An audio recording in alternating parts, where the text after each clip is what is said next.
वन्दे व्रजप्रियं कृष्णं वन्दे व्रजप्रियं कृष्णं द्वैपायनं वन्दे कृष्णं वैपायनं वन्दे कृष्णं वन्दे कृतासुतं कृष्णं वन्दे कृतासुतं.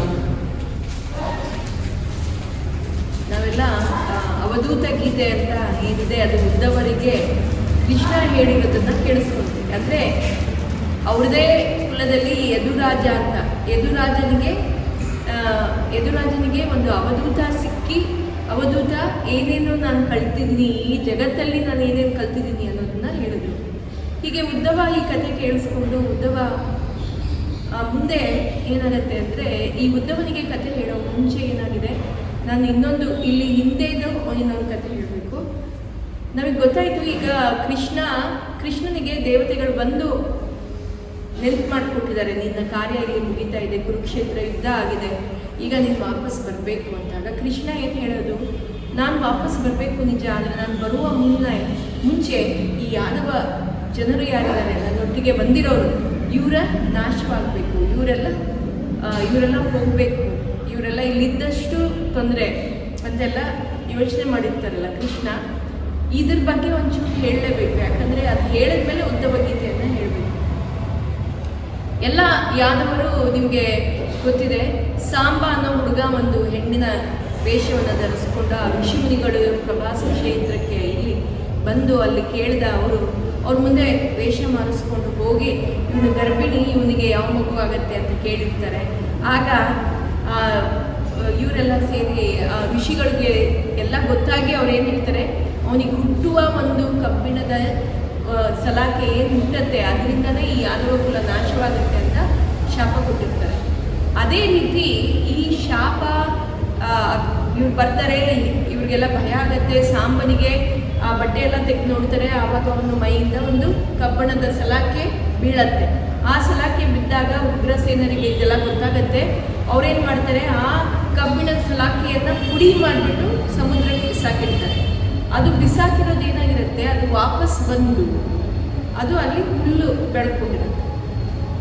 ಇದಲ್ಲದೆ ಇನ್ನೊಂದು ಕಥೆ ಏನು ನಾವು ತಿಳ್ಕೋಬೇಕು ಅಂದರೆ, ಕುರುಕ್ಷೇತ್ರ ಯುದ್ಧ ಆದಮೇಲೆ ಎಲ್ಲರೂ ವಾಪಸ್ ಬರ್ತಾರೆ, ಗೊತ್ತಿದೆಯಾ?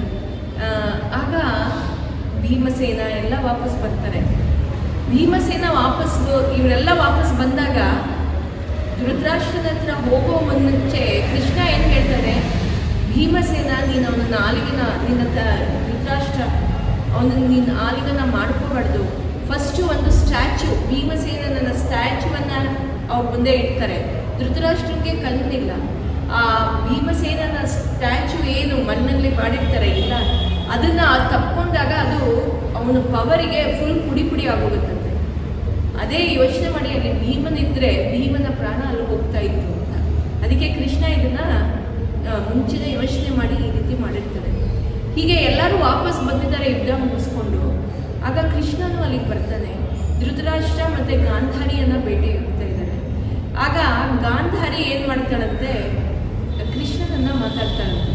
ಕೃಷ್ಣನನ್ನು ನೋಡಿ, ನೀನು ಮಾಡಿದ್ದು ಸರಿನಾ, ನನಗೆ 100 ಮಕ್ಕಳಲ್ಲಿ ಒಬ್ಬ ಮಗನೂ ನನಗೆ ಬಿಕ್ಕಿಲ್ಲ, ಈ ರೀತಿ ನೀನು ಮಾಡಿರೋದು ಸರಿನಾ, ನಮಗೆ ಇದು ನೀನು ಕೊಟ್ಟಿರೋದು ನ್ಯಾಯನ ಅಂತ ಅವಳಿಗೆ ಕಣ್ಣಲ್ಲಿ ನೀರು ಬಂದು ಸಿಟ್ಟಿನಿಂದ ಕೃಷ್ಣನಿಗೆ ಒಂದು ಶಾಪವನ್ನು ಕೊಡ್ತಾಳೆ. ಏನು ಅಂದರೆ, ಹೇಗೆ ನನಗೆ ಯಾವ ಮಕ್ಕಳು ಇಲ್ಲ, ನನ್ನ ಕುಲದಲ್ಲಿ ಯಾರೂ ಇಲ್ಲ, ಕುರು ಕುಲದಲ್ಲಿ ಅಂದರೆ ಕೌರವರ ಕುಲದಲ್ಲಿ ಯಾರೂ ಇಲ್ಲದೆ ಇರೋ ಹಾಗೆ ಮಾಡಿದೆಯಾ, ಹಾಗೆ ಯಾದವ ಕುಲವು ನಾಶವಾಗಬೇಕು ಅಂತ ಶಾಪ ಕೊಟ್ಟಿರ್ತಾಳಂತೆ.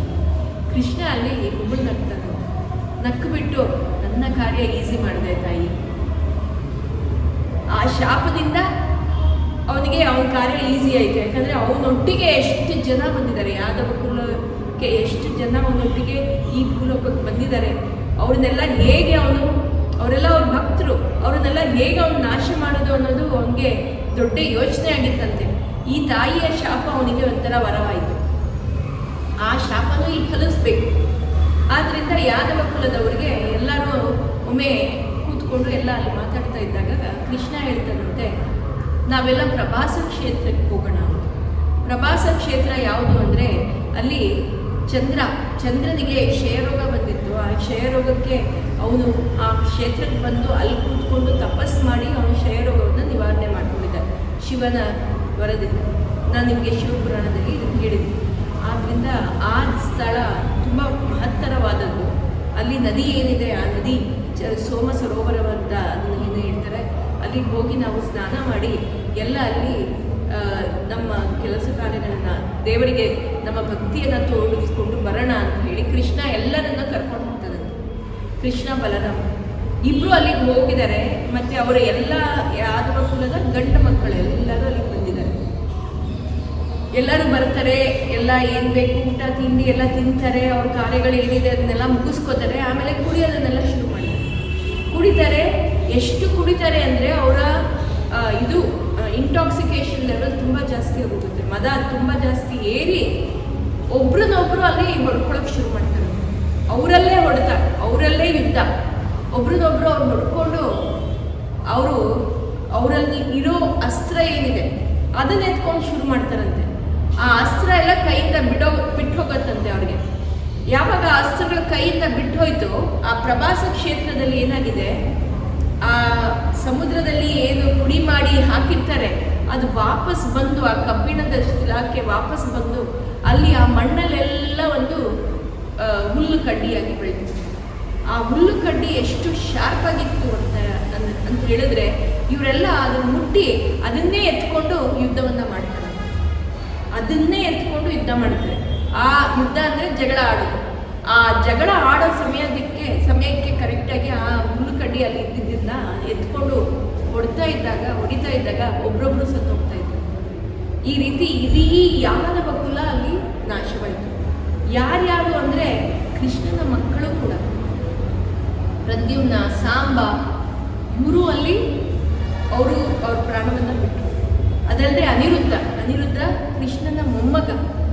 ಇದೆಲ್ಲ ಕೃಷ್ಣ ನೋಡಿ ಅವನಿಗೆ ಕಣ್ಣಲ್ಲಿ ನೀರು ಬರ್ತಾ ಇತ್ತಂತೆ. ಆದರೆ ಅವನೇನು ಮಾಡೋಕ್ಕಾಗಲಿಲ್ಲ, ಯಾಕಂದರೆ ಇವರೆಲ್ಲ ಹೋಗಲೇಬೇಕಿತ್ತು.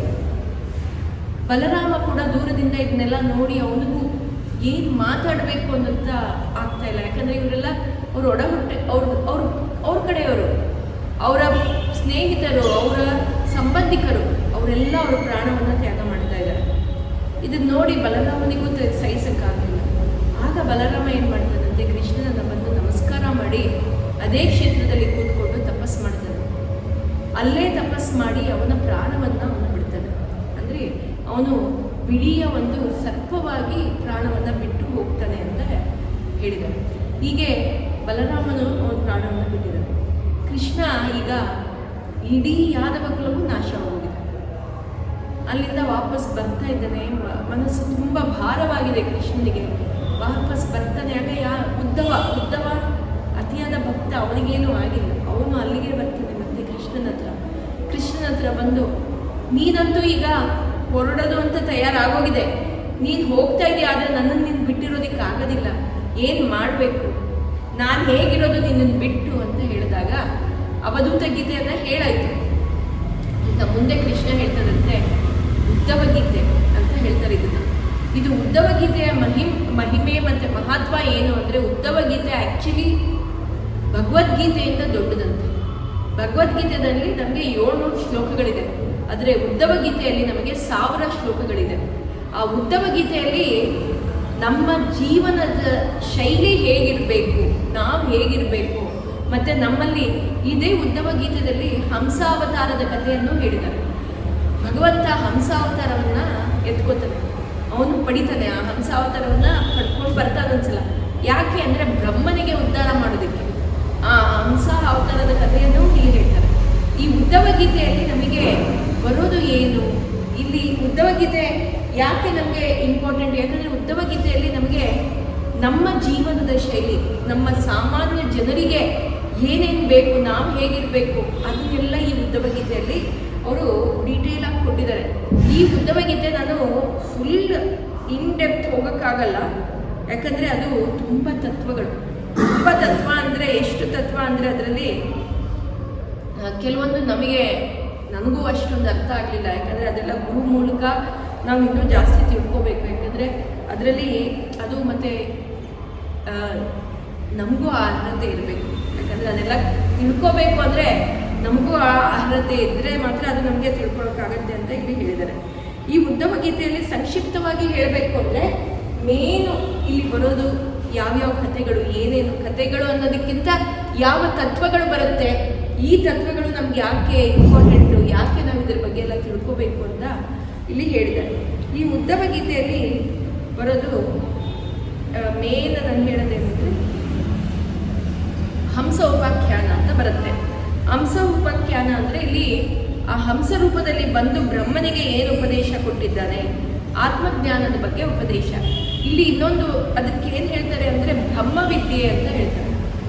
ನಿಮಗೆ ಈ ಬ್ರಹ್ಮವಿದ್ಯೆ ಅಂದರೆ ಅದು ಹೈಲಿ ಫಿಲಾಸಫಿಕಲ್, ಅಂದರೆ ನಮ್ಮಲ್ಲಿರುವ ಆತ್ಮ ಸಾಕ್ಷಾತ್ಕಾರದ ಬಗ್ಗೆ ಹೇಳ್ತಾರೆ. ಅದನ್ನು ಇಲ್ಲಿ ಹೇಳಿದ್ದಾರೆ. ಅದನ್ನು ಹೇಳಿ ಮುಂದೆ ಬರೋದು ನಮಗೆ ಏನು ಅಂದರೆ ಸಾಂಖ್ಯಯೋಗ. ಸಾಂಖ್ಯಯೋಗ ಭಗವದ್ಗೀತೆಯಲ್ಲೂ ಇದು ಬರುತ್ತೆ. ಇದು ನಾವಿಲ್ಲಿರೋದು ಯಾಕೆ, ನಮ್ಮ ಈ ಜಗತ್ತಿಗೆ ಬಂದಿರುವ ಕಾರಣವೇನು ಅದನ್ನು ಇಲ್ಲಿ ಹೇಳಿದ್ದಾರೆ. ಅದಲ್ಲದೆ ಪ್ರಕೃತಿ ಪುರುಷರ ಬಗ್ಗೆ ಹೇಳಿದ್ದಾರೆ. ಅದನ್ನು ಬಿಟ್ಟು ನೆಕ್ಸ್ಟ್ ಬರೋದೇನು ಅಂದರೆ ನಮ್ಮ ಜೀವನದ 3 ಪಥಗಳು. ನಾವು 3 ಪಥಗಳಲ್ಲಿ ನಮ್ಮ ಜೀವನವನ್ನು ಸಾಗಿಸಬೇಕು. ಯಾವುದು ಅಂದರೆ ಅದನ್ನು ಭಗವದ್ಗೀತೆಯಲ್ಲೂ ಬಂದಿದೆ. ಜ್ಞಾನಯೋಗ, ಕರ್ಮಯೋಗ, ಭಕ್ತಿಯೋಗ. ಈ 3 ಯೋಗಗಳ ಬಗ್ಗೆ ಇಲ್ಲಿ ವಿವರಣೆ ಕೊಟ್ಟಿದ್ದಾರೆ. ಜ್ಞಾನ ಯೋಗದಲ್ಲಿ ಏನು ಮಾಡಬೇಕು, ಕರ್ಮಯೋಗದಲ್ಲಿ ಏನು ಮಾಡಬೇಕು, ಭಕ್ತಿ ಯೋಗದಲ್ಲಿ ಏನು, ಇದನ್ನೆಲ್ಲ ಹೇಳಿದ್ದಾರೆ. ಭಕ್ತಿ ಯೋಗಕ್ಕೆ ಬಂದಾಗ ಉದ್ದವನಿಗೆ ತುಂಬ ಪ್ರಶ್ನೆಗಳು ಬರ್ತದೆ. ಭಕ್ತಿ ಅಂದರೆ ಏನು, ಭಕ್ತಿ ಅಂದರೆ ಹೇಗೆ ಮಾಡಬೇಕು ಅಂತ ಇದನ್ನು ಅವನು ಹೇಳ್ತಾನೆ. ಇಲ್ಲಿ ನವವಿಧ ಭಕ್ತಿಯ ಬಗ್ಗೆ ಮತ್ತೆ ಉಲ್ಲೇಖ ಬಂದಿದೆ. ಅದಲ್ಲದೆ ಇನ್ನೊಂದೇನು ಹೇಳಿದ್ದಾರೆ ಅಂದರೆ ಯೋಗ ಸಾಧನೆ ಯಾಕೆ ಇಂಪಾರ್ಟೆಂಟು. ಯೋಗ ಅಂತ ಹೇಳಿದಾಗ ಬರೀ ನಾವು ಫಿಸಿಕಲ್ ಆಗಿ ಮಾಡುವಂಥದ್ದೊಂದೇ ಅಲ್ಲ, ಅದಲ್ಲದೆ ನಾವು ಧ್ಯಾನರಾಗಿ, ಯೋಗದಲ್ಲೇ ಧ್ಯಾನನೂ ಬರುತ್ತೆ. ಆ ಧ್ಯಾನವನ್ನು ಯಾಕೆ ಮಾಡಬೇಕು, ಹೇಗೆ ಮಾಡಬೇಕು ಅದು ಬಂದಿದೆ. ಆಮೇಲೆ ವರ್ಣಾಶ್ರಮಗಳು, ಯಾವ್ಯಾವ ವರ್ಣಾಶ್ರಮಗಳಿದೆ ಅದನ್ನು ನಾವು ಹೇಗೆ ಪಾಲಿಸ್ಬೇಕು, ಅಂದರೆ ಬ್ರಾಹ್ಮಣ ಅಂತ ಹೇಳ್ತೀವಿ, ಕ್ಷತ್ರಿಯ ಅಂತ ಹೇಳ್ತೀವಿ, ಅದೆಲ್ಲ ಅದೊಂದೇ ಅಲ್ಲ, ವರ್ಣಾಶ್ರಮ, ಗೃಹಸ್ಥಾಶ್ರಮ, ಈ ಬೇರೆ ಬೇರೆ ವರ್ಣಗಳಲ್ಲಿ ಬೇರೆ ಬೇರೆ ಆಶ್ರಮಗಳ ಅದನ್ನೆಲ್ಲ ಹೇಗೆ ನಾವು ಪಾಲಿಸಬೇಕು ಅದ್ರ ಬಗ್ಗೆ ಬಂದಿದೆ. ಅದಲ್ಲದೆ ಸಾಧುಗಳ ಬಗ್ಗೆ ಕೆಲವು ವಿಚಾರಗಳನ್ನು ಹೇಳಿದ್ದಾರೆ. ಅದನ್ನು ಬಿಟ್ಟು ಗುಣಗಳು, 3 ಗುಣಗಳು ಅಂದರೆ ರಜೋಗುಣ, ತಮೋಗುಣ, ಸಾತ್ವಿಕ ಗುಣಗಳ ಬಗ್ಗೆ ಹೇಳಿದ್ದಾರೆ. ಅದು ಅಲ್ಲದೆ ಬ್ರಹ್ಮ ಇದನ್ನೆಲ್ಲ ತಿಳ್ಕೊಂಡು ಒಂದು ಹಾಡನ್ನು ಹೇಳ್ತಾರೆ. ಇದನ್ನು ಇದನ್ನೇನು ಹೇಳ್ತಾರೆ ಅಂದರೆ ನಮ್ಮಲ್ಲಿ ಮುಕ್ತಿ ಸಿಗಬೇಕು, ನಮಗೆ ನಮ್ಮ ನಮ್ಮ ಜೀವನದ ಕೈವಲ್ಯತೆ ಅಂತ ಹೇಳ್ತಾರೆ. ಕೈವಲ್ಯ ಸ್ಥಾನಕ್ಕೆ ಹೋಗೋದು. ಕೈವಲ್ಯ ಸ್ಥಾನ ಅಂದರೆ ನಾವು ಯಾವುದಕ್ಕೂ ಅಟ್ಯಾಚ್ ಆಗಿರೋಲ್ಲ. ಆತ ಕೈವಲ್ಯದ ಸ್ಥಾನ ಹೇಗೆ ನಮಗಲ್ಲಿ ನಮಗದು ಕಲ್ಪಿಸ್ಕೊಡ್ತಾರೆ ದೇವರು ಅಂತ ಹೇಳಿದ್ದಾರೆ. ಅದೊಂದೇ ಅಲ್ಲ, ಇದರಲ್ಲಿ ಇನ್ನೂ ಬರೋದು ಏನಂದರೆ ನಮ್ಮ ಮನಸ್ಸು ಹೇಗಿರುತ್ತೆ, ಮನಸ್ಸನ್ನು ಹೇಗೆ ನಾವು ಅಲ್ಲೋಲ ಕಲ್ಲೋಲವಾಗಿ ಇರದೇ ಇರೋ ಹಾಗೆ ಅದನ್ನು ಹೇಗೆ ನಾವು ಹತೋಟಿಯಲ್ಲಿ ಇಟ್ಕೋಬೇಕು ಅದ್ರ ಬಗ್ಗೆ ಹೇಳಿದ್ದಾರೆ. ಅದಲ್ಲದೆ ಇನ್ನು ನಾವು ಭಕ್ತಿ, ಬರೀ ನಮ್ಮ ಕೆಲವರು ಭಕ್ತಿ ಅಂತ ಮಾಡ್ತಾರೆ, ಕೆಲವರು ದೇವರ ಧ್ಯಾನದಲ್ಲೇ ಎಲ್ಲವನ್ನ ಪಡ್ಕೋತಾರೆ. ಮತ್ತು ಇದನ್ನೆಲ್ಲ ಹೇಗೆ ಮಾಡೋದು, ಆಮೇಲೆ ನಮ್ಮಲ್ಲಿ ನಾವು ಶಾಂತತೆಯನ್ನು ಹೇಗೆ ಪಡ್ಕೊಳ್ಳೋದು, ಅದೊಂದೇ ಅಲ್ಲ, ಇಲ್ಲಿ ಇನ್ನೊಂದು ಇಂಪಾರ್ಟೆಂಟ್ ಪಾಯಿಂಟ್ ಏನು ಹೇಳಿದ್ದಾರೆ ಅಂದರೆ ಶರಣಾಗತಿಯನ್ನು ನಾವು ಹೇಗೆ ಪಡ್ಕೋಬೇಕು ಅಂತ ಹೇಳಿದ್ದಾರೆ. ಇದರಲ್ಲಿ ನಾನು ಎಲ್ಲ ಡೀಟೇಲಾಗಿ ಹೇಳಕ್ಕೆ ಹೋಗಲ್ಲ, ಕೆಲವೊಂದನ್ನು ನಾನು ಹೇಳ್ಬಲ್ಲೆ, ಅದನ್ನು ಮಾತ್ರ ನಾನು ಹೇಳಕ್ಕೆ ಹೋಗ್ತೀನಿ. ಏನು ಅಂದರೆ ಇಲ್ಲಿ ಅವರು ಹೇಳಿರೋದ್ರಲ್ಲಿ ನನ್ನ ಮೇನು ಹಂಸ ಉಪಾಖ್ಯಾನ ಮುಂದಿನ ವಾರದಲ್ಲಿ ಅದು ಇದರಲ್ಲಿ ತಿಳ್ಕೊಳ್ಳೋಣ. 3 ಗುಣಗಳ ಮಾತ್ರೆಗಳನ್ನು, 3 ಗುಣಗಳು ಮತ್ತು ನಮ್ಮ 24 ತತ್ವಗಳು ನಮ್ಮಲ್ಲಿ ಏನಿದೆ ಅದ್ರ ಬಗ್ಗೆ ಒಂಚೂರು ಹೇಳಬೇಕು ಅಂತ ಅಂದ್ಕೊಂಡಿದ್ದೀನಿ. ಯಾಕಂದರೆ ಇದನ್ನು ಬೇರೆ ಎಲ್ಲ ಗ್ರಂಥಗಳಲ್ಲೂ ಇದನ್ನು ಉಲ್ಲೇಖ ತುಂಬ ಡೀಟೇಲಾಗಿ ಮಾಡಿದ್ದಾರೆ. ಇದು ಎಲ್ಲರಿಗೂ ನಮ್ಗೆ ಗೊತ್ತಿರಬೇಕು. 24 ತತ್ವಗಳು. ಏಕಾದಶಿ ಅಂದರೆ ಏನು ಅಂತಂದು ಹೇಳಿದ್ದಾರೆ. ಒಂದ್ಸಲ ಹೇಳಿದರೆ ಅಂದರೆ ಇದನ್ನ ಇಲ್ಲಿ ಬರುತ್ತೆ. ಅಂದರೆ ಪಂಚ ಜ್ಞಾನೇಂದ್ರಿಯ, ಪಂಚ ಕರ್ಮೇಂದ್ರಿಯ. ನಮ್ಮಲ್ಲಿರೋ ಜ್ಞಾನೇಂದ್ರಿಯ, ಕರ್ಮೇಂದ್ರಿಯ. ಜ್ಞಾನೇಂದ್ರಿಯ ಅಂದರೆ ಏನು? Sense organs. ನಾವು ಇದನ್ನೆಲ್ಲ ಸ್ಕೂಲಲ್ಲಿ ನಾವು ಓದಿದ್ದೀವಿ. ನಮ್ಮಲ್ಲಿರೋ 5 ಸೆನ್ಸ್ ಆರ್ಗನ್ ಅಂದರೆ ಚರ್ಮ, ನಾಲಿಗೆ, ಕಿವಿ, ಕಣ್ಣು, ಆಮೇಲೆ ಮೂಗು. ಯಾಕಂದರೆ ಇದೆಲ್ಲ ನಮಗೆ ಮೂಗಿಂದ ನಾವು ವಾಸನೆ ನೋಡ್ತೀವಿ, ಕಣ್ಣಿನಿಂದ ದೃಶ್ಯವನ್ನು ನೋಡ್ತೀವಿ, ಕಿವಿಯಿಂದ ಕೇಳಿಸ್ಕೊತೀವಿ, ಮತ್ತು ಚರ್ಮ ಫೀಲಿಂಗ್, ಎಲ್ಲ ಫೀಲಿಂಗ್ಸು ಏನು ಸ್ಪರ್ಶತೆಯಿಂದ ನಮಗೆ ಏನು ಅನುಭವ ಆಗುತ್ತೆ ಅದ್ರ ಬಗ್ಗೆ ಹೇಳಿದ್ದಾರೆ. ಇದು ಬರೀ ಈ ಸೆನ್ಸ್ ಆರ್ಗನ್ ಕೆಲಸ. ಇವಾಗ ನಿಮ್ಮ ಮನೆಗೆ ಹೋಗ್ತಾ ಇದ್ರೆ ಏನೋ ವಾಸನೆ ಬಂತು, ಆವಾಗ ನಿಮ್ಮ ಸೆನ್ಸ್ ಆರ್ಗನ್ ಆ್ಯಕ್ಟಿವ್ ಆಯಿತು. ಅಡುಗೆ ಮಾಡ್ತಾ ಇದ್ದಾಗ ಏನೋ ವಾಸನೆ ಬಂತು, ಇದು ಬಿಸಿಬೇಳೆ ಬಾತ್ ವಾಸನೆ ಅಂತ ನಿಮಗೆ ಗೊತ್ತಾಗುತ್ತೆ. ಅದು ನಿಮಗೆ ಹೇಗೆ ಗೊತ್ತಾಯಿತು? ಯಾಕಂದರೆ ಅದು ಆಲ್ರೆಡಿ ನಿಮ್ಮ ಸಬ್ಕಾನ್ಷಿಯಸ್ ಮೈಂಡಲ್ಲಿ ಅದು ಸೇವ್ ಆಗಿದೆ. ಅಂದರೆ ನಿಮ್ಗೆ ಇದು ಈ ವಾಸನೆ ಬಂದರೆ ಇದು ಇದ್ರದ್ದು ಅಂತ ನಿಮ್ಗೆ ಗೊತ್ತಾಗಿದೆ. ಹಾಗೆ ನೀವು ಎಲ್ಲೋ ಹೋಗ್ತಾ ಇದ್ದೀರಾ, ಏನೋ ಜನ ಕಿರ್ಚ್ತಾ ಇದ್ದಾರೆ, ಆ ಸೌಂಡ್ ಕೇಳಿಸ್ಕೊಂಡೆ ನೀವು ಊಹೆ ಮಾಡ್ಕೋಬೋದು ಅಲ್ಲಿ ಏನು ನಡೆದಿದೆ. ಎದರ್ ದೇ ಆರ್ ಹ್ಯಾಪಿ, ಇಲ್ಲ ಅಲ್ಲೇನೋ ಗಲಾಟೆ, ಏನಾಗ್ತಾ ಇದೆ ಅನ್ನೋದು ನಿಮ್ಗೆ ಕ್ಲಿಯರಾಗಿ ಗೊತ್ತಾಗುತ್ತೆ. ಅದು ಹೇಗೆ? ಅದು ಕೂಡ ನಿಮಗೆ ಸಬ್ಕಾನ್ಷಿಯಸಲ್ಲಿ ಸೇವ್ ಆಗಿದೆ. ಇವಾಗ ಒಂದು ಟೇಸ್ಟ್, ನೀವೇನು ಟೇಸ್ಟ್ ನೋಡ್ತಾ ಇದ್ದೀರಾ, ಆ ಟೇಸ್ಟ್ ಬಡ್ಡಲ್ಲಿ ನಿಮಗೆ ಒಂದು ಖಾರ ಅಂತ ಹೇಗೆ ಗೊತ್ತು, ಸ್ವೀಟ್ ಅಂತ ಹೇಗೆ ಗೊತ್ತು? ಇದೆಲ್ಲ ನಮ್ಮಲ್ಲಿ ಇರುವ ಒಳಗಿರುವ ಆತ್ಮದ ಪ್ರೇರಣೆಯಿಂದ ಬರುತ್ತೆ. ಇದು ಸಬ್ಕಾನ್ಷಿಯಸ್ ಮೈಂಡ್ ಅಂತ ಹೇಳ್ತಾರೆ.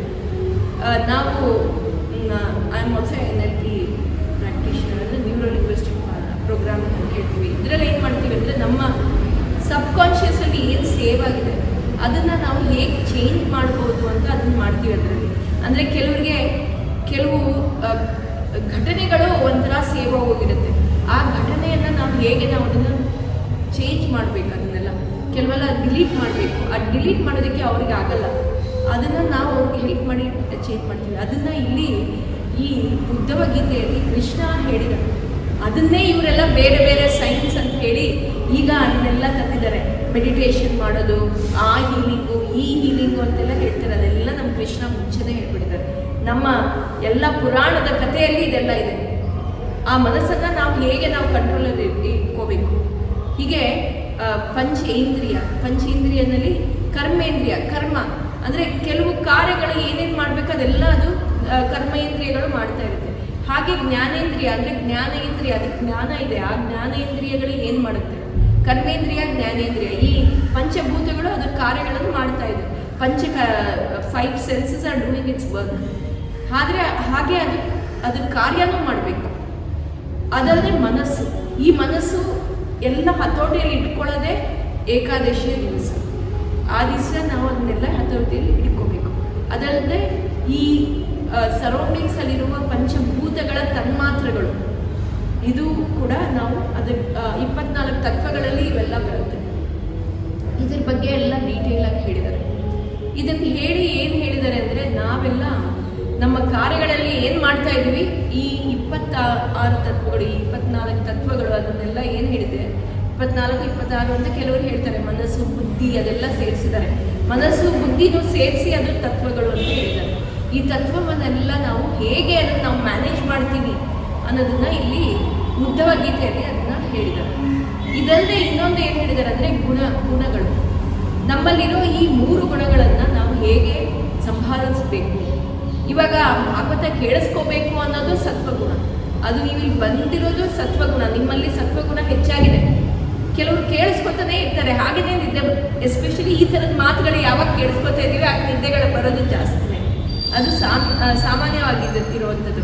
ಅವಾಗ ಏನಾಗುತ್ತೆ, ಸ್ಲೋಲಿ ರಾಜಸ್ ಗುಣ ಎದ್ದು ಮೇಲೆ ಬರ್ತಾ ಇರುತ್ತೆ. ಹಾಗೆ ಕೆಲವರು ನಿದ್ದೆ ಮಾಡೇ ಬಿಟ್ಟಿರ್ತಾರೆ. ಆವಾಗ ಏನಾಗುತ್ತೆ, ತತ್ವಗುಣ ಹೆಚ್ಚಾಗಿರುತ್ತೆ. ಆವಾಗ ಅದು ಎಸ್ಪೆಷಲಿ ನಾವು ನೋಡ್ತಾ ಇರ್ತೀವಿ ಕ್ಲಾಸಲ್ಲೆಲ್ಲ, ಕೆಲವೊಂದು ಸ್ಟಾರ್ಟಿಂಗ್ ಇಂಟ್ರೆಸ್ಟಲ್ಲಿ ಕೇಳ್ತಾರೆ, ಆಮೇಲೆ ಕೆಲವೊಮ್ಮೆ ಅವರು ಸ್ಟೂಡೆಂಟ್ಸ್ ಇದಾಗ್ತಾರೆ. ಯಾಕೆ ಅಂದರೆ ದಟ್ ಇಸ್ ವೇರ್ ನಿಮಗೆ ಆ ಸತ್ವಗುಣವನ್ನು ಅಷ್ಟು ಹಿಡ್ಕೊಳಕ್ಕಾಗಲ್ಲ. ಯಾಕಂದರೆ ನಮ್ಮ ಮನಸ್ಸು ನಮ್ಮ ಕಂಟ್ರೋಲಲ್ಲಿಲ್ಲ. ನಾವು ಪ್ರತಿ ದಿವಸ ನಮ್ಮಲ್ಲಿ ಯಾವಾಗಲೂ ನಾವು ಏನು ಯೋಚನೆ ಮಾಡಬೇಕಂದ್ರೆ, ಸತ್ವಗುಣ ನಮ್ಮಲ್ಲಿ ಹೆಚ್ಚಾಗಬೇಕು ಅನ್ನೋದನ್ನ ನಾವು ಪ್ರಾಕ್ಟೀಸ್ ಮಾಡಬೇಕಂದ್ರೆ, ಸತ್ವಗುಣ ಹೆಚ್ಚಾದವ್ರಿಗೆ ಅವರು ಸಜ್ಜನರು ಅಂತ ಕರೀತಾರೆ. ಸಜ್ಜನರು ಅಂತ ಕರೆಯೋದು ಯಾಕೆ ಅಂದರೆ, ಅವರಲ್ಲಿ ಯಾವಾಗಲೂ ಒಳ್ಳೆಯ ಯೋಚನೆಗಳೇ ಇರುತ್ತೆ. ಆದ್ದರಿಂದ ಇಲ್ಲಿ ಕೃಷ್ಣ ಏನು ಹೇಳ್ತಾನೆ ಅಂದರೆ, ನೀವು ನಿಮ್ಮ ಸಖಿಗಳು ಹೇಗಿರಬೇಕು, ನಿಮ್ಮ ಫ್ರೆಂಡ್ಸ್ ಹೇಗಿರಬೇಕು, ನಿಮ್ಮ ಸಂಗಾತಿಗಳು ಹೇಗಿರಬೇಕು ಅಂದರೆ, ಬಾಪ ನಾವು ದೇವಸ್ಥಾನಕ್ಕೆ ಹೋಗೋಣ ಅಂತ ಕರೆಯೋರು ಫ್ರೆಂಡ್ಸ್ ಇರಬೇಕಂತೆ.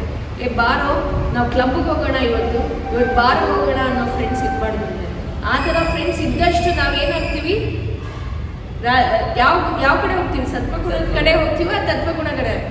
ನಾವು ತಾಮಸ ಗುಣಗಳ ಕಡೆ ಹೋಗ್ತಾ ಇರ್ತೀವಿ. ತಾಮಸ ಗುಣ ಇರುವಂಥವ್ರನ್ನ ನಾವು ನಿಮ್ಮ ಸಂಗಾತಿಗಳಾಗಿ ಮಾಡಿಕೊಂಡ್ರೆ ನೀವು ತಾಮಸಿಕರೇ ಆಗ್ತೀರ. ನೀವು ಸಾತ್ವಿಕರಾಗಬೇಕಂದ್ರೆ ಸತ್ವಗುಣ ಇರೋರಂಥ ಫ್ರೆಂಡ್ಸನ್ನು ಇಟ್ಕೋಬೇಕು. ಸಂಗಾತಿಗಳು ನಿಮ್ಮ ಸಂಗಡದಲ್ಲಿ ಇರೋವಂಥವ್ರು ಯಾರು, ಅದಕ್ಕೆ the problem which says tell me who your friends are, I tell you who you are ಅಂತ ಹೇಳ್ತಾರೆ. ಅಂದರೆ ನಿಮ್ಮ ಫ್ರೆಂಡ್ಸ್ ಯಾರಂದರೆ ನಾನು ನಿಮ್ಮ ಯಾರು ಅಂತ ಹೇಳ್ತೀನಿ. ಅದು ಒಂದು ಗಾದೆ. ಅದು ಬಂದಿರೋದೆಲ್ಲಿ, ನಮ್ಮ ಕೃಷ್ಣನೇ ಹೇಳಿರೋದು ಅದನ್ನು. ನೀವು ತಾಮಸಿಕರ ಒಟ್ಟಿಗಿದ್ರೆ ನೀನು ತಾಮಸಿಕ ಆಗ್ತೀಯ. ಹಾಗೆ ಒಂದು ಮನೆ ನೀವು ಯಾವ ದೇಶದಲ್ಲಿದೆಯಾ ಅದು ಕೂಡ ಇಂಪಾರ್ಟೆಂಟ್ ಆಗುತ್ತೆ. ಯಾಕಂದರೆ ನೀವು ಇರುವಂಥ ದೇಶದಲ್ಲಿ ಇಲ್ಲ, ನೀವು ಇರೋ ಒಂದು ಏರಿಯಾನೇ ತಗೊಳ್ಳಿ, ಬರೀ ಅಲ್ಲಿ ಸುತ್ತಮುತ್ತ ಎಲ್ಲರೂ ಬರೀ ಪೂಜೆ ಮಾಡೋರು ಆ ಥರದವ್ರು ಇದ್ದಾರೆ ಅಂದ್ಕೊಳ್ಳಿ. ಆವಾಗ ನಿಮಗೆ ಎಲ್ಲ ಮನೇಲಿ 7:30-8 ಗಂಟೆ ಶಬ್ದ ಬರ್ತಾ ಇರುತ್ತೆ. ಅವಾಗ ನಿಮ್ಗೇನು ಅನಿಸುತ್ತೆ, ನಾವು ಗಂಟೆ ಬಾರಿಸ್ಬೇಕು, ನಾನು ಇದೇ ಟೈಮಿಗೆ ಬಾರಿಸ್ಬೇಕು ಅಂತ ಅನಿಸುತ್ತೆ. ಎಲ್ಲ ನೀವಿರೋ ಏರಿಯಾದಲ್ಲಿ ಯಾರು ಗಂಟೆ ಬಾರಿಸಲ್ಲ, ಯಾರು ಶಂಖ ಊದಲ್ಲ. ಮನೆಯಲ್ಲಿ ಶಂಖ ಇರಬೇಕು, ಶಂಖ ಊದಬೇಕು ಅಂತ ಹೇಳ್ತಾರೆ. ಕೆಲವರು ಹೇಳ್ತಾರೆ ಇದು ಶಂಖ ನಮ್ಮ ಮನೆ ಪದ್ಧತಿ ಇದ್ದರೆ ಮಾತ್ರ ಇಟ್ಕೋಬೇಕು, ಇಲ್ಲ ಅಂದರೆ ಇಲ್ಲ. ಹಾಗೇನಿಲ್ಲ, ಶಂಖ ಇಟ್ಕೋಬೋದು, ಶಂಖ ಊದಬೇಕು. ಶಂಖ ಮನೆಯಲ್ಲಿ ಊದಿದಾಗ ಮನೆಯಲ್ಲಿರುವ ನೆಗೆಟಿವ್ ಎನರ್ಜೀಸ್ ಎಲ್ಲ ಹೋಗುತ್ತೆ, ಮತ್ತು ಯಾವ ನೆಗೆಟಿವ್ ಎನರ್ಜಿ ಮನೆಯೊಳಗೆ ಬರೋದಿಲ್ಲ. ಮತ್ತು ನಮಗೂ ಕೂಡ ಯಾವಾಗ ನಾವು ಶಂಖ ಊಡ್ತೀವಿ ನಮ್ಮ ಲಂಗ್ ಕೆಪಾಸಿಟಿ ಹೆಚ್ಚಾಗುತ್ತೆ, ನಮ್ಮಲ್ಲಿ ಆರೋಗ್ಯ ಚೆನ್ನಾಗಿರುತ್ತೆ ಅಂತ ಹಾಗೆ ಹೇಳ್ತಾರೆ. ಆ ಶಂಖ ಊದೋದು ಕಷ್ಟ, ಎಲ್ಲರಿಗೂ ಊದೋದಕ್ಕೆ ಬರೋದಿಲ್ಲ ಅದು. ಯಾಕಂದರೆ ಅದು ಇಟ್ಕೊಂಡು ನೀವೇನು ಇಲ್ಲಿ ಪ್ರಾಣಾಯಾಮ ಮಾಡ್ತೀವಿ, ಅನಿಲೋಮ ವಿಲೋಮ ಎಲ್ಲ ಮಾಡ್ತೀವಿ, ಅದರಷ್ಟು ಪವರ್ ಆ ಶಂಖ ಊದೋದ್ರಲ್ಲಿ ಇದೆಯಂತೆ. ನನ್ನ ಫ್ರೆಂಡೇ, ಅವಳಿಗೆ ಹುಷಾರಿರಲಿಲ್ಲ, ಅವಳಿಗೆ ಡಾಕ್ಟರ್ ಅಡ್ವೈಸ್ ಮಾಡಿರೋದು ಏನಂದರೆ ನಿಮ್ಮ ಮನೇಲಿ ನೀನು ಶಂಖ ತಂದು ಊದು ಅಂತ.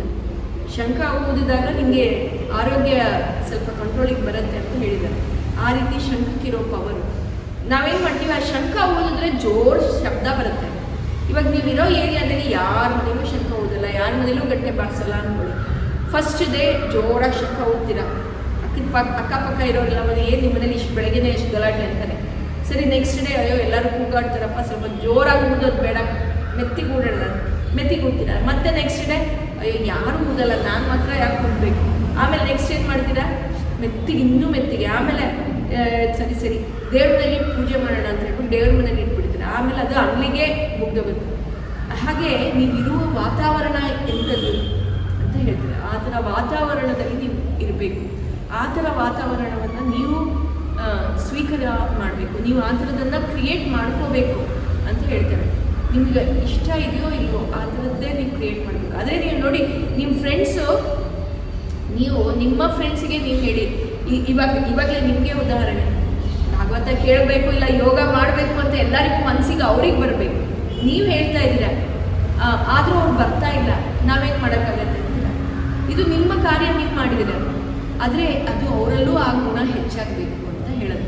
ಕೃಷ್ಣ ಏನು ಹೇಳ್ತಾನೆ, ನಿಮ್ಮಲ್ಲಿ ಆ ಗುಣ ಹೆಚ್ಚಾಗಬೇಕು ಅಂದರೆ, ನಿಮ್ಮಲ್ಲಿ ಸಾತ್ವಿಕ ಗುಣ ಹೆಚ್ಚಾಗಬೇಕಂದ್ರೆ ನೀವು ಸಾತ್ವಿಕರ ಸಂಘವನ್ನು ಮಾಡಬೇಕು, ಅದನ್ನು ನೀವು ಬೆಳೆಸ್ಕೋಬೇಕು ಅಂತ ಅದನ್ನೆಲ್ಲ ಡೀಟೇಲ್ ಆಗಿ ಉದ್ದವನಿಗೆ ಹೇಳ್ತಾನೆ. ಉದ್ದವನಿಗೆ ಅದನ್ನೇ ಹೇಳ್ತಾನೆ, ಉದ್ದವ ನೀನು ಸಾತ್ವಿಕನಾಗಿರಬೇಕು, ನೀನು ನನ್ನ ಏನು ಸಂದೇಶ ಇದೆ ನೀನು ಎಲ್ಲರಿಗೂ ಹೇಳಬೇಕು ಅಂತ.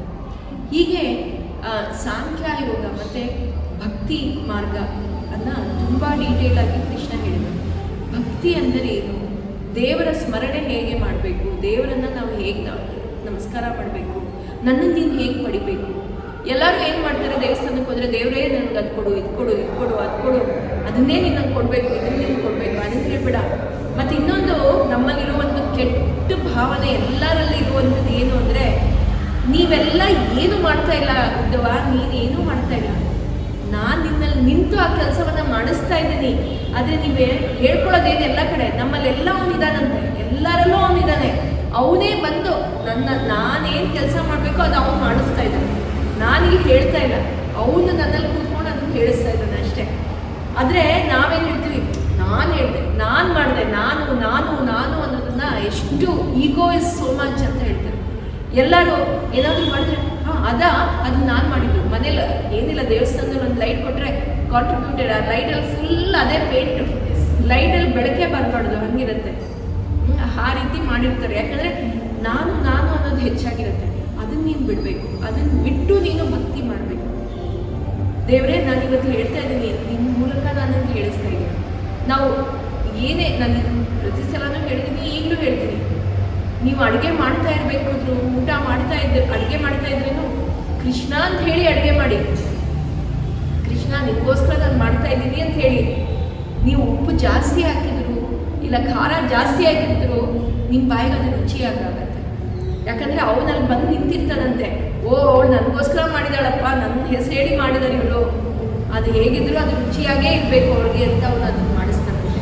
ಅದೊಂದೇ ಅಲ್ಲ, ನಾವು ಊಟ ಮಾಡ್ತಾ ಇರುವಾಗ ನಾನು ದುಡ್ದು ನಾನು ಊಟ ಮಾಡ್ತಾ ಇದ್ದೀನಿ ಅಲ್ಲ, ದೇವರೇ ನೀನು ಕೊಟ್ಟಿರೋ ಅನ್ನ ನಾನು ಊಟ ಮಾಡ್ತಾ ಇದ್ದೀನಿ, ನಿನ್ನಿಂದ ನಾನು ಇದನ್ನ ಪಡ್ತಿದ್ದೀನಿ, ನಿನ್ನಿಂದ ನಾನು ಇದನ್ನು ಊಟ ಮಾಡಿದ್ದೀನಿ, ನಿಮ್ಗೆ ಅಷ್ಟು ಪ್ರತಿಯೊಂದು ಏನಿದೆ ನೀನು ಬಿಟ್ಟಿರೋದನ್ನು ನಾನು ತಿನ್ನಬೇಕು ಅಂತ ಹೇಳ್ತಾರೆ. ಅಂದರೆ ನೀನು ನೈವೇದ್ಯ ಮಾಡಿ ಆಮೇಲೆ ನಾವು ತಿನ್ನಬೇಕು ಅಂತ. ಪ್ರತಿಯೊಂದು ನಾವು ನೈವೇದ್ಯ ಮಾಡಿ ತಿನ್ನಬೇಕು. ಕೆಲವರು ಹೇಳ್ತಾರೆ ಪ್ರತಿಯೊಂದು ನಾನು ನೈವೇದ್ಯ ಮಾಡೋಕ್ಕಾಗಲ್ಲ. ಸರಿ, ಮಾಡಬೇಡಿ, ನೈವೇದ್ಯ ಮಾಡಬೇಡಿ, ಅದನ್ನು ತಿನ್ನುವಾಗ ಶ್ರೀ ಕೃಷ್ಣಾರ್ಪಣ ಮಸ್ತು ಅಂತ ಹೇಳ್ಬಿಡ್ತೀನಿ, ಕೃಷ್ಣ ನಿನ್ಗೆ ಅರ್ಪಣೆ ಮಾಡ್ತಾ ಇದ್ದೀನಿ ಅಂತ ಹೇಳ್ಬಿಟ್ಟಿದ್ದೀನಿ ಅಂತ. ಕೃಷ್ಣ ಏನೇ ಇರಲಿ ನೆನ್ಪಿಟ್ಕೋ, ಅದನ್ನು ನಾನು ನಿಮ್ಗೆ ಕೊಟ್ಟಿರೋದು. ನೀನೇನು ಮಾಡ್ತಾ ಇದೆಯಾ ಅದನ್ನು ನನ್ನಿಂದ ನೀನು ಮಾಡ್ತಾ ಇದೆಯಾ, ಅದನ್ನು ನಿನ್ನ ಮನಸ್ಸಲ್ಲಿ ನೀನು ಇಟ್ಕೋಬೇಕು. ಇವಾಗ ನಾವು ಕೆಲವು ಸ್ಥಳಕ್ಕೆ ಹೋಗ್ತೀವಿ. ಇವಾಗ ನೀವು ಕೆಲವ್ರು ಮನೆಗೆ ಹೋದಾಗ ಮನೆ ಮುಂದೆನೇ ತುಳಸಿ ಗಿಡ ಇರುತ್ತೆ. ಆ ತುಳಸಿಯನ್ನು ನಾವು ಪ್ರದಕ್ಷಿಣೆ ಹಾಕಿ ಹೋಗಬೇಕು ಅಂತ ಸಂಪ್ರದಾಯ ಹಳೆ ಕಾಲದಲ್ಲಿ. ಯಾವ ಜಾಗಕ್ಕೆ ಹೋದರೂ ಆ ತುಳಸಿ ಮನೆ ಮುಂದೆ ಇರುತ್ತೆ ನೋಡಿ. ಹಳೆ ಕಾಲದ ಮನೆಯಲ್ಲಿ ತುಳಸಿ ಕಡೆ ಎಕ್ಸಾಕ್ಟ್ ಮೇನ್ ಡೋರ್ ಮುಂದೆ ಇರುತ್ತೆ. ಮತ್ತು ಅದ್ರ ಸುತ್ತ ಪ್ರದಕ್ಷಿಣೆ ಹಾಕುವಷ್ಟು ಜಾಗ ಇರ್ತಾ ಇತ್ತು. ಪ್ರದಕ್ಷಿಣೆ ಹಾಕ್ಕೊಂಡು ಆಮೇಲೆ ಮನೆ ಒಳಗೆ ಹೋಗೋದು ಆ ರೀತಿ ಇರ್ತಿತ್ತು. ಯಾಕೆ ಅಂದರೆ ಎಲ್ಲ ವಸ್ತುವಿನಲ್ಲಿ ನಾನಿದ್ದೀನಿ. ಎಲ್ಲ ಏನು ನೀನು ಆ ಕಡೆ ಈ ಕಡೆ ಏನು ಸಾಮಾನು ನೋಡ್ತಾ ಇದೆಯಾ, ಏನೇ ಇರಲಿ ಅದನ್ನು ನಮ್ಮಲ್ಲಿ ಚಿಕ್ಕವರಿದ್ದಾಗಲೇ ಮನೇಲಿ ಹೇಳಿರ್ತಾರೆ, ಎಲ್ಲನೂ ದೇವರು, ಎಲ್ಲದರಲ್ಲೂ ದೇವರಿದೆ, ಕಾಲಿಂದ ಹೊಡಿಬೇಡ, ಕಾಲಿಂದ ಮುಟ್ಟಬೇಡ, ಆ ಕಾಲಲ್ಲಿ ನಿನ್ನ ಕಾಲು ತಟ್ಟಿದ್ರೆ ನಮಸ್ಕಾರ ಮಾಡು, ದೊಡ್ಡವ್ರಿಗೆ ಇನ್ನೊಬ್ರಿಂದ ಕಾಲಿಂದ ಹೊಡಿಬೇಡ ಅಂತೆಲ್ಲ ನಾವು ಹೇಳಿರ್ತೀವಿ. ಮತ್ತು ಎಲ್ಲದರಲ್ಲೂ ದೇವರಿದೆ ಅಂತ ನಮ್ಗೆ ಮನೆಯಲ್ಲಿ ದೊಡ್ಡವ್ರು ಹೇಳಿದ್ದಾರೆ. ಆದರೆ ನಾವು ಅವಾಗ ಕೇಳ್ತೀವಿ, ಇದ್ರಲ್ಲಿ ದೇವರಿದ್ದಾನ? ನಾನು ನಿನಗೆ ಕಾಣದೇ ಇರ್ಬೋದು, ಆದರೆ ಇದೀ ವಸ್ತುವಿನಲ್ಲಿ ನಾನಿದ್ದೀನಿ, ಅದನ್ನು ನೀನು ನೋಡಬೇಕು. ಒಂದು ಪ್ರಾಣಿಯಲ್ಲೂ ನಾನಿದ್ದೀನಿ, ಒಂದು ಪಕ್ಷಿ, ಒಂದು ಗಿಡ ಮರದಲ್ಲೂ ನಾನಿದ್ದೀನಿ. ಅದೇ ನೋಡಿ, ನಾವು ಅಶ್ವತ್ಥ ವೃಕ್ಷವನ್ನು ನಾವು ನಮಸ್ಕಾರ ಮಾಡ್ತೀವಿ, ತುಳಸಿಯನ್ನು ನಾವು ನಮಸ್ಕಾರ ಮಾಡ್ತೀವಿ. ಯಾಕೆ? ಅದರಲ್ಲಿ ಅವನಿದ್ದಾನೆ ಅಂತ ನಾವು ನೆನ್ಪಿಟ್ಕೊಂಡೇ ಮಾಡಬೇಕು. ಪ್ರತಿ ವಸ್ತುವಲ್ಲೂ ನಾನಿದ್ದೀನಿ ಅಂತ ಹೇಳ್ತಾನೆ. ಇದನ್ನು ಕೃಷ್ಣ ಹೇಳ್ತಾನೆ. ಮತ್ತು ಅದೊಂದೇ ಅಲ್ಲ, ಅವನು ಏನು ಹೇಳ್ತಾನೆ, ನಮ್ಮಲ್ಲಿ ಬರುವ ಇಂಪಾರ್ಟೆಂಟ್ ಕೆಲಸ ಏನು ಅಂದರೆ ನಾವು ಶರಣಾಗಿರ್ಬೇಕು. ಪ್ರತಿಯೊಂದಕ್ಕೂ ನಾವು ಅವನಿಗೆ ಶರಣಾಗತಿಯಾಗಿ ನಮ್ಮ ಶರಣಾಗತಿ ಭಾವ. ಶರಣಾಗತಿ ಅಂದಾಗ ಕೆಲವರು ಹೇಳ್ತಾರೆ, ಯಾರು ನಮ್ಮಲ್ಲಿ ದಬ್ಬಾಳಿಕೆ ಮಾಡ್ತಾ ಇದ್ದಾರೆ ಅವ್ರಿಗೆ ನಾವು ಶರಣಾಗ್ತೀವಿ. ಅದಲ್ಲ, ಆ ದಬ್ಬಾಳಿಕೆ ಅವ್ರು ಯಾರು ಮಾಡ್ತಾ ಇದ್ದಾರೆ, ಯಾಕೆ ಮಾಡ್ತಾ ಇದ್ದಾರೆ, ನಾನು ಸರಿ ಇದೀನೋ ತಪ್ಪೋ, ಅದನ್ನು ನೀವು ಯೋಚನೆ ಮಾಡಿ ಅರ್ಥ ಮಾಡ್ಕೋಬೇಕು. ನೀವು ಸರಿ ಇದ್ದು ಅವ್ರು ದಬ್ಬಾಳಿಕೆ ಮಾಡ್ತಾ ಇದ್ರೆ ಅದನ್ನು ನೀವು ಸಹಿಸ್ಕೋಬೇಡಿ. ಅದನ್ನು ಕೃಷ್ಣ ಹೇಳಿದ್ದಾರೆ. ಶರಣಾಗತಿ ಅಂದರೆ ಯಾರಿಗೆ ನೀವು ಶರಣಾಗ್ತೀರಾ ಅಂದರೆ ಅವ್ರು ನಿಮ್ಮ ಗುರುಗಳು ಅಂತ ನೀವು ಅವ್ರಿಗೆ ಶರಣಾಗ್ತೀರ. ಈ ರೀತಿ ಶರಣಾಗತಿ ದೇವರಲ್ಲಿ ಆಗಬೇಕಂತೆ ನಾವು. ಯಾಕಂದರೆ ಅವನೇ ನಮಗೆಲ್ಲ ಗುರು. ಇಲ್ಲಿ ನೋಡಿ, ಕೃಷ್ಣ ಒಂದೇ ಜಗದ್ಗುರು ಅಂತ ಹೇಳ್ತಾರೆ. ಕೃಷ್ಣನೇ ಒಬ್ಬ ಗುರು, ಈ ಜಗತ್ತಲ್ಲೆಲ್ಲ ಅವನೇ ಒಬ್ಬ ಗುರು. ಇಲ್ಲಿ ಆ ಗುರುವಿನ ಅವತಾರವನ್ನು ಅವನು ತೋರಿಸ್ತಾ ಇದ್ದಾನೆ. ಯಾಕಂದರೆ ಅವನು ಇಲ್ಲಿ ಉದ್ದವನಿಗೆ ನಮಗೆಲ್ಲ ಏನು ಗೊತ್ತಾಗಬೇಕು ಅಂತ ಉದ್ದವನಿಗೆ ಅಲ್ಲಿ ಹೇಳ್ತಾರೆ. ಸಾಮಾನ್ಯ ಜನರಿಗೆ ಗೊತ್ತಾಗುವುದು ಅದೇನಿದೆ ಅದನ್ನು ಹೇಳಿದ್ದಾರೆ. ಈ ಉದ್ದವ ಗೀತೆ ನಮಗೆ ಸಿಗೋದೇ ಕಷ್ಟ. ಯಾಕಂದರೆ ಎಲ್ಲರೂ ಆ ಉದ್ದವ ಗೀತೆ ಬಗ್ಗೆ ಅಷ್ಟು ಹೇಳಕ್ಕೆ ಹೋಗಲ್ಲ. ಯಾಕಂದರೆ ಅದು ಓದಕ್ಕೆ ಹೋದಾಗ ತುಂಬ ಫಿಲಾಸಫಿಕಲ್. ಇದೆಲ್ಲ ಯಾರಪ್ಪ ತಿಳ್ಕೊತಾರೆ, ಇಷ್ಟೆಲ್ಲ ಯಾರಿಗೆ ಬೇಕು ಅಂತ ಹೇಳ್ಬಿಟ್ಟು ಅದನ್ನಲ್ಲೇ ಮುಚ್ಚಿಟ್ಟು ಬಿಟ್ಬಿಡ್ತಾರೆ.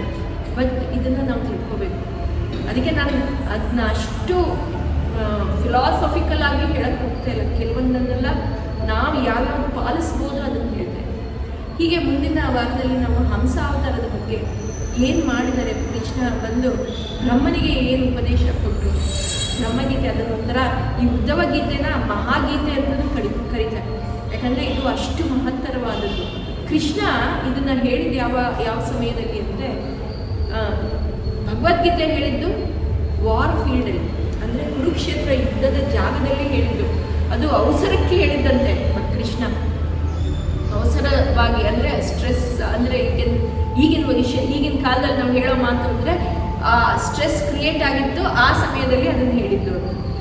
ಈ ಉದ್ಧವ ಗೀತೆ ಹೇಳುವಾಗ ಕೃಷ್ಣ ಶಾಂತವಾಗಿದ್ದ. ಹೇಗೆ ಶಾಂತವಾಗಿದ್ದ? ಅವನ ಕುಲ ಎಲ್ಲ ನಾಶ ಆಗಿತ್ತು, ಕುರುಕ್ಷೇತ್ರ ಯುದ್ಧ ಮುಗ್ದಿತ್ತು, ಧರ್ಮದ ಬೀಜವನ್ನು ಅವನು ಬಿಟ್ಟಿದ್ದ, ಮತ್ತೆ ಅಧರ್ಮ ಎಲ್ಲ ನಾಶವಾಗಿತ್ತು. ಅಂಥ ಸಮಯದಲ್ಲಿ ಅವನು ಉದ್ಧವ ಗೀತೆಯನ್ನು ಹೇಳಿದರು, ಉದ್ಧವನಿಗೆ ಉಪದೇಶವನ್ನು ಹೇಳಿದರು. ಆದ್ದರಿಂದ ಈ ಉದ್ಧವ ಗೀತೆ ಏನಿದೆ ಅದು ನಮಗೆ ನಮ್ಮ ಜೀವನದ ಮಾರ್ಗವನ್ನು ತೋರಿಸ್ಕೊಡುತ್ತೆ ಅಂತ ಈ ಭಾಗವತ ಹೇಳುತ್ತೆ. ಇದರ ಮುಂದಿನ ಭಾಗವನ್ನು ಇನ್ನೊಂದು ಎಪಿಸೋಡ್ ಹೇಳಿ ಆಮೇಲೆ ಇದನ್ನು ಮುಗಿಸೋಣ ಅದಕ್ಕೆ ಅಂತ. ಹರೇ ಹರೇ ಮೇ ಹರ ಪಾತಕಾನಿ ಹರೇ ಹರೇ ಮೇ ಗುರು ಮಂಗಳಾನಿ ಹರೇ ಹರೇ ಮೇ ತವ ದೇಹಿ ದಾಸ್ಯಂ ಹರೇ ಹರೇ ಮೇ ತವ ಭಕ್ತಿರಸ್ತು ಹರೇ ನಮಃ ಹರೇ